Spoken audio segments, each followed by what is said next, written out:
Temperature. The most common way to measure temperature in electronics is with a thermistor. It's just a resistor, except its resistance changes significantly with temperature. Most thermistors are NTC, negative temperature coefficient, meaning the hotter they get, the lower their resistance. Put one in a simple voltage divider, read the voltage with your ADC, and you can calculate the temperature. No power supply needed for the sensor itself, no protocol, no firmware library, just a resistor that changes value with heat. Your 3D printer uses one to monitor the hot end, your car uses one for cooler temperature, and battery management systems use several to spread out around the pack. It's the simplest possible temperature sensor and it works well with most analog applications. If you want something digital and pre-calibrated, the DS18B20 is the classical choice. It talks over a single wire, literally one data line, and you can chain dozens of them on the same wire, each with its own unique ID so you can address them individually. Accurate to half a degree, runs on 3 or 5 volts, and costs less than $1. It's been the default digital temperature sensor in hobbyists and industrial projects for over 2 decades for good reason. Ultrasonic distance. The HCSR04 measures distance using the same principle as a bat, or a submarine. It fires a short burst of ultrasonic sound at 40 kHz and then waits for the echo to come back. Sound travels at about 343 meters per second, so you divide the round trip time by 2 and you do the math, that's it. The limitations are worth knowing. Soft surfaces like fabric or foam absorb the sound rather than reflecting it, and surfaces at a steep angle deflect the beam away from the receiver, so the sensor goes blind. For more demanding applications, you'd move to a laser time-of-flight sensor. Same idea, but using light instead of sound. Much faster and with a lighter beam. PIR. PIR stands for passive infrared. The passive part is the key. The sensor emits nothing at all. It just listens. Everything warm radiates infrared, including you. A human body at body temperature radiates quite a lot of it actually. The PIR sensor is tuned to deflect exactly that wavelength range. Inside the sensor are two small detector elements wired in opposition. When the scene is static, nobody moving, both elements see the same level of infrared and cancel each other out. The output is flat.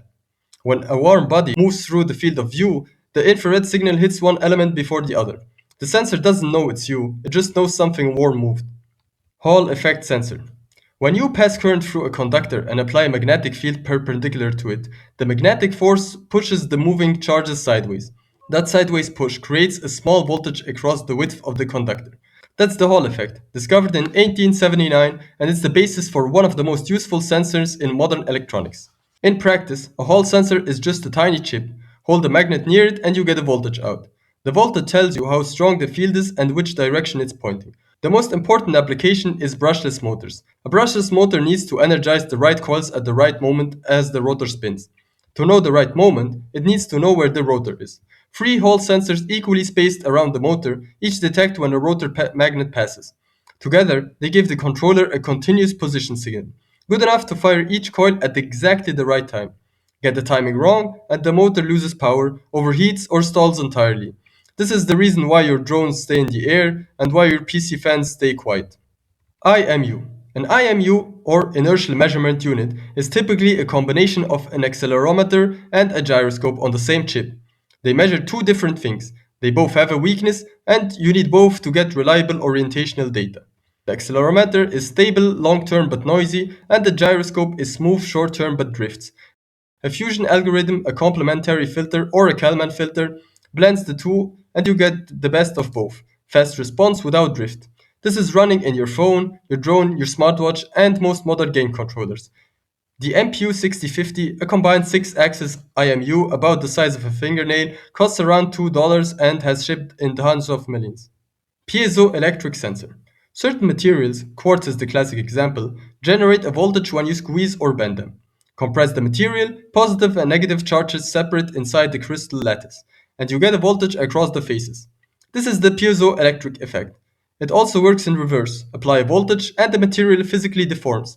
Same component, opposite direction. Sensor or actuator, depending on how you wire it up. Gas sensors. Gas sensing works in two fundamentally different ways depending on how much accuracy you need. The cheap approach uses chemistry, and the accurate approach uses light.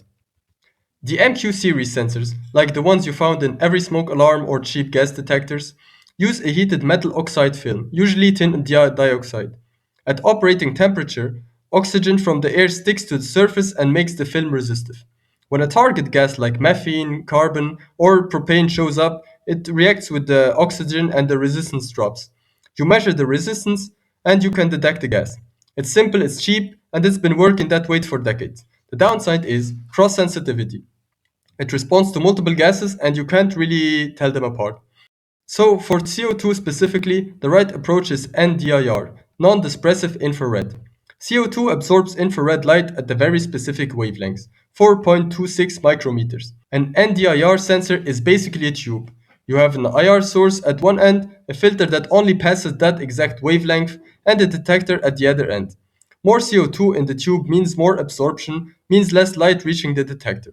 You measure how much light goes through, and you know the concentration. No chemical reaction needed, no cross sensitivity to other gases, and it will be stable over years.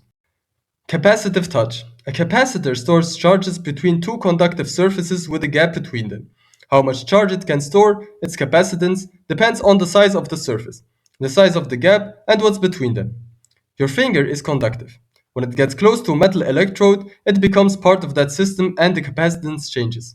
That's the whole principle behind capacitive touch sensing. A touchscreen is basically a grid of tiny electrodes, rows going one way and the columns going the other. They're all printed on a transparent layer behind the glass. At every crossing point, there's a measurable coupling between the rows and the column. When your finger touches above the intersection, it disrupts the coupling and the controller scans all the crossing points continuously, spots which one's changed, and works out exactly where your finger is. If you like this video, please like and subscribe.